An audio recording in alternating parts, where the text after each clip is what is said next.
Oye, a ver, tú pones hoy sobre la mesa, un tema que, me parece fascinante, que es, en términos generales, como qué papel han jugado las mujeres en la ciencia y cómo han sido reconocidas las mujeres en la ciencia. Y tú dices, vamos a hablar de la primer mujer que logró publicar un artículo con su nombre, porque seguramente había otras mujeres que publicaban, pues, con seudónimos de hombres, de varones, con su nombre en una revista científica, importante. Así es. A ver. Quise iniciar con las que nos dieron el espacio para poder hablar. Eso. Y la verdad es que estamos envueltos en el momento de la historia en el que Francia se está peleando con Inglaterra por quién va a tener la verdad y cómo va a dominar el desarrollo matemático, siendo Descartes el gran ídolo de Francia y en general del continente, Sí. donde Descartes era un genio, Sí. pero tenía una propuesta errónea sobre cómo funcionaba el sistema solar. Si bien el inicio, él decía que era una nebulosa que empezó a atraerse por una extraña atracción, como un vórtice. Ujú. Empezaron a caer los planetas como vórtices y así giran los planetas, así funciona el sistema solar, porque justamente estamos en la época en la que Copérnico alza la mano diciendo como el sol está en el centro y Del todo va a universo. girar, Sí, sí. y Kepler, sí, pero ¿qué les parece si son elipses? Y Galileo se está peleando con la Inquisición con que está en el centro y las manchas solares que se mueven. Entonces estamos en una época en la que ya no estamos confiando tanto, vamos a proponer nuevas cosas. Y Descartes tiene esta idea magistral de que es una extraña nebulosa en la que los planetas empiezan a caer al Sol en forma de un extraño vórtice. ¿Qué es un vórtice? Un vórtice, justamente eso es lo que se pregunta Newton A ver. cuando lee a Descartes y dice, esto es una burrada, porque Galileo ya había escrito y Kepler que estamos en elipses muy bien definidas, hasta las calculó. Y entonces, en el segundo tomo de los Principia, se pone con una cubeta, un tapón, y quita el taponcito, la cubeta llena de agua, y empieza a ver cómo cae el agua. Eso es un vórtice. El movimiento, este flujo extraño hacia un punto determinado, algo que lo succiona, eso sería un vórtice. Y de hecho es una carrera matemática porque se siguen definiendo, es interesantísimo, es una rama bien interesante y bien bonita de la matemática. Y entonces, el segundo tomo de los Principia, los vórtices. Demuestra cómo funcionan los vórtices en Newton y nos dice, ¿así funcionan?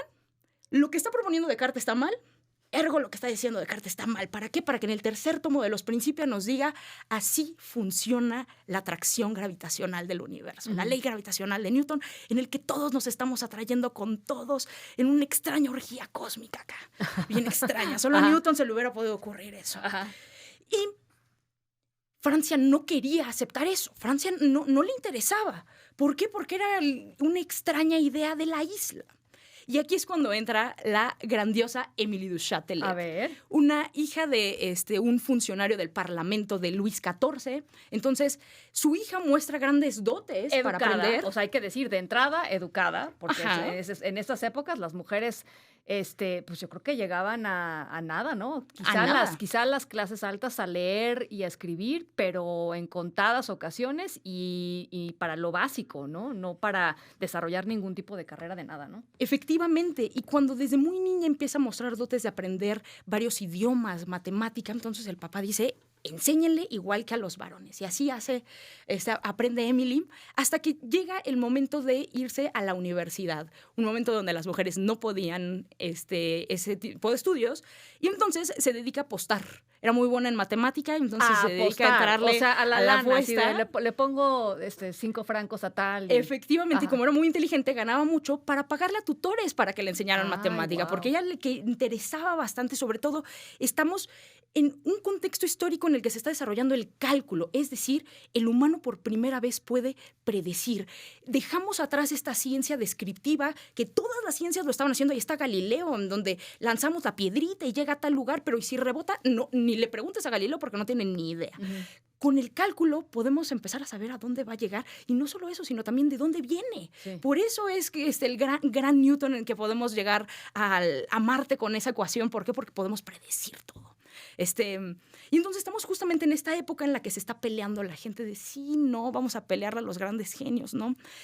Emily le prohíben la entrada a la universidad y también a estas casas de apuestas porque pues le sacaba el dinero a todos. No le sale. Efectivamente. Es mucha ganancia. Hasta que se casa con el marqués de Châtelet. Y ahí ya el dinero ya no es un problema. Tiene un laboratorio que cualquier universidad hubiera envidiado. O sea, el marqués le dijo, yo te apoyo, ¿qué necesitas, mi reina? Y le puso su laboratorio. Así es. Y además con una relación bastante locochona porque cada quien tenía su pareja. Muy bien. Porque Emily, y esto es algo que me interesaba mucho, platicar más de ella, porque en la historia de la ciencia la conocemos como la amante de Voltaire.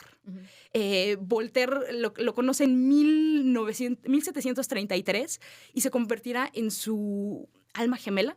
De hecho, la acompañará a su lecho de muerte, aun cuando estaba su amante del otro lado. Bien curioso, y su marido, porque justamente por eso juzgaron muchísimo a Emily, por eso la pasaron de contexto, porque la juzgaron mucho por su vida sexual, como una mujer casada está teniendo toda esta locura y está siendo tan rebelde.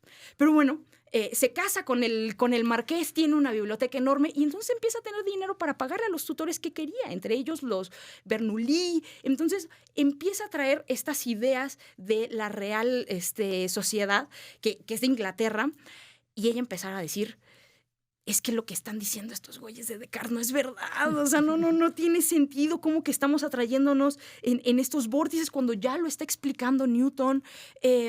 No tiene sentido esta parte de la energía, porque además en los Principias se habla de la inercia, pero Newton medio lo confunde ahí con la energía.